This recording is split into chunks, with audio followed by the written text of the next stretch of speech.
Aries, this is Inspire 2016 with your weekly tarot reading for the week commencing the 10th of February until the 17th of February 2020. The first card for you is representing, how do you feel about yourself? Your card is the Queen of Swords. You will meet a female significant figure who is most likely from the air sign, who is stern and composed, and without much feeling. If you are single, she might be someone that you're looking forward to be your partner. On the other hand, this card also represents the intellect's ability to judge and discern impartially, without the influence of emotion or sentimentality.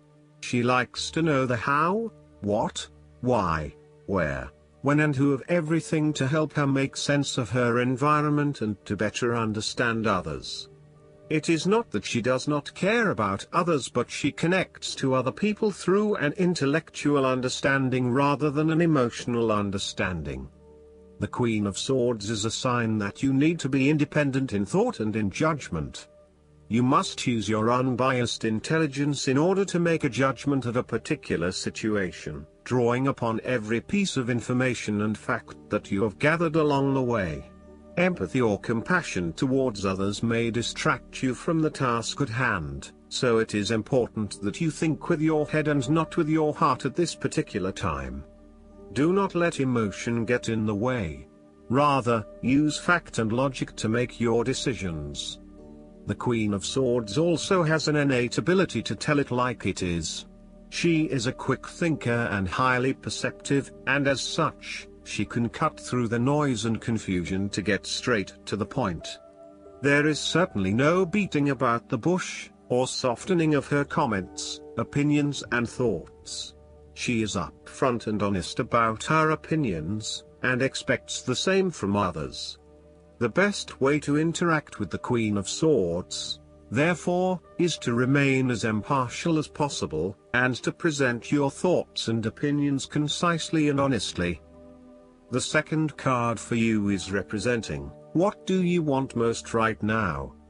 Your card is the Four of Pentacles. What do you want most right now is a financial stability with solid investments. You are very conservative about money and are not inclined to gamble in financial matters. You are very protective of what you have accumulated over time, and slowly and steadily you increase your net worth through saving money and safe investments. You are self-sufficient both financially and emotionally, as you often equate money with emotional security. This card also indicates possessiveness, greed and an overly cautious approach to life. You may be afraid to take risks, both financially and emotionally, for fear of losing everything that you have attained so far. As a result, you may be vaguely unhappy and unfulfilled. Deep down you are starting to realize that you have sold out for a conservative and overly safe approach to life. Thus, the Four of Pentacles indicates one of the dangers of prosperity, the temptation to value money far above its real worth. If wealth and financial success lead to a miserly or penny-pinching attitude, then you have found yourself in a narrow-minded state where nothing is perceived to have any significant value other than money. This attitude is an expression of extreme attachment to the material things of the world and is unhealthy in the long term. Sometimes, the Four of Pentacles can indicate an inflexible attitude that is resistant to change. You have already established a way of living that now works for you, so why change? Change appears to be a threat to your certainty, safety and security, and may place you at risk of losing all that is important to you. Any suggestion of doing things differently is therefore going to be met with resistance for fear of how it will impact your personal sense of security. Thus, you are more likely to favor tradition and tried and tested ways of doing things, rather than taking any risks at this point. The third card for you is representing your fears. Your card is the Queen of Pentacles.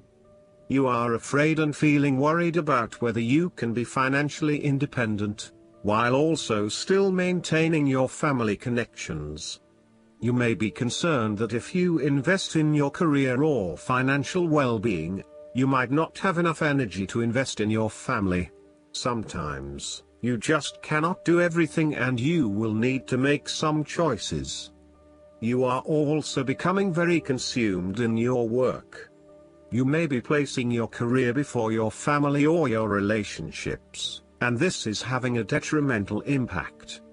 Of course, this may be okay on a temporary basis, but you need to assess its long-term impact. To rebalance your life, you may find a release by returning to a favorite nature spots and allowing yourself to take in this fresh, natural energy. You may also find that you become a bit of a homebody and somewhat isolated from others. If so, you need to fight this urge and keep in touch with your friends and family, as they will be a great help and support to you. At times, the Queen of Pentacles may suggest that your tendency to mother those you care about is actually becoming more like smothering. Your intentions are good in that you love to cook, clean, nurture and care for those around you, but there may be a point at which you need to let others be accountable for their own upkeep. You cannot always be the one doing the laundry or cooking the dinner. Sometimes you need to step back and let others take on the load. Similarly, you may reach a point where you are investing so much time looking after others that you find you are neglecting yourself. Again, step back and let others take on some of the household responsibilities. The fourth card for you is representing what is going for you. Your card is the Two of Swords. You are currently being faced with a difficult decision, but you are attempting to hide from it and pretending to yourself and others that if you ignore the decision long enough, it will go away of its own accord. However, the decision will not go away simply by your willing it to depart. Your conscience will eventually force you into facing your refusal to deal directly with the situation. The Two of Swords therefore serves as a reminder that life's decisions are frequently quite difficult and raise the possibility of painful consequences. However, you must take the bull by the horns and make your decisions with your best intentions, fully aware of the possible consequences. Avoidance will ultimately lead to a greater conflict. The blindfolded woman in this card is also an indication that you lack the information you need to make the right decisions at this time. You may be missing something, such as threats or potential risks, alternative solutions, or key pieces of information. Once you are able to remove your blindfold and see the situation for what it really is, you will be in a much better position to determine your path forward. Research your options more widely, seek outside opinions and feedback, and ask yourself what you are missing here. Why is this decision so challenging to make? What extra information do you need? The Two of Swords often represents a stalemate where there is no winner or loser. You may be at loggerheads with another person and failing to see each other's points of view. What is needed is a truce, where you either agree to disagree or you seek to understand each other's points of view before coming to a final solution. Thus, not only does this card represent potential conflict through a stalemate, it also represents making peace through a truce. Similarly, the Two of Swords can reflect indecision and being at an impasse with regards to an important matter. Again, there is only so much that you can try to put off. At some point or another, you are going to have to make a decision or have a point of view in order to get things moving again. The fifth card for you is representing what is going against you. Your card is the Six of Pentacles. You are afraid that someone who you lend the money will not repay it to you. Therefore, be careful about who you lend your money to, especially if you yourself are in financial trouble. While a generous spirit is a wonderful quality, you need to ensure that you are able to support yourself whilst helping others. You may have a tendency to spend or give away more than you can afford to. Be careful with the amount of debt that you get into. You are getting in over your head and it will soon come back to bite you in excessive interest rates or personal threats if you are unable to pay it back in time. Be wary, too, of get-rich-quick schemes that are more likely to leave you with a hole in your pocket than a pile of cash. In some cases, people give to others not for the benefit of the other but for the benefit of themselves. Be careful that you are not trying to prove to others that you are generous because you can give to the poor or the needy. Aim to give selflessly rather than selfishly. In terms of your personal relationship, one partner is doing a lot of the taking but not a lot of the giving, thus creating an inequality in the relationship. You need to be careful that your generous spirit is not being taken advantage of and that you are not always the one making compromises for your partner's benefit. The last card for you is representing the likely outcome that you may have. Your card is the Two of Wands.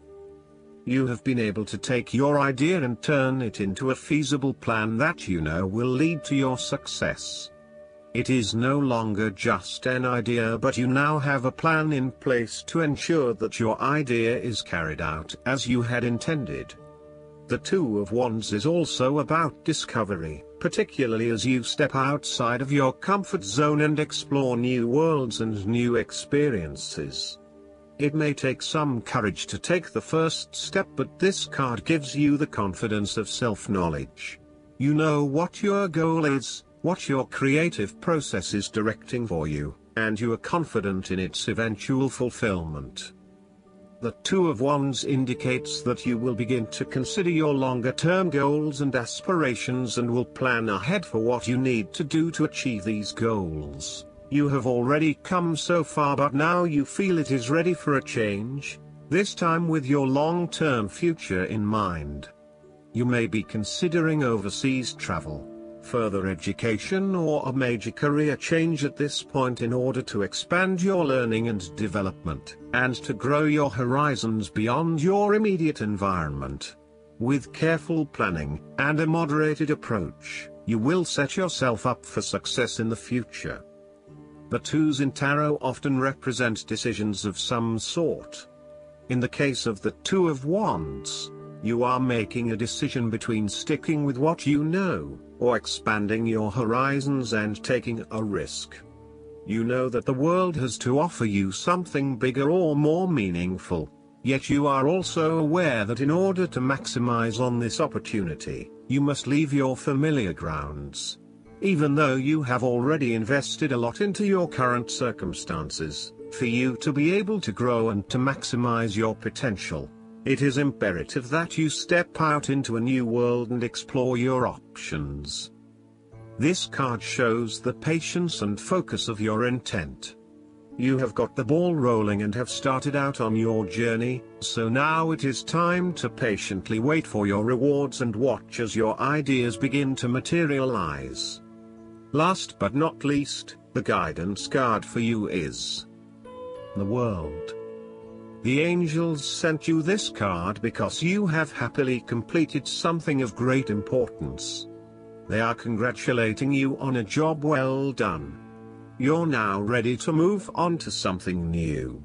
Enjoy your feelings of wholeness and completion, and give yourself a pat on the back for your amazing accomplishments. You've grown spiritually and have evolved to a whole new level in your understanding of the universe. You've experienced significant enlightenment and have expanded your consciousness of how to attain joy and contentment. You feel a great sense of gratitude. Additional meanings of this card: perfection, a move to the next level, receiving an award, a new house or job, complete clarity, cosmic awareness, recognition for the use of your talents, freedom. Archangel Michael oversees your divine life purpose, and he knows what roles your soul has been born to fulfill. Call upon Michael for guidance as to your next steps, as well as to give you the courage, strength, and confidence to take them. I hope that you enjoy everything, and if you like the reading, just please click subscribe and you will get instant notifications every time we publish a new video right to your YouTube. Thanks.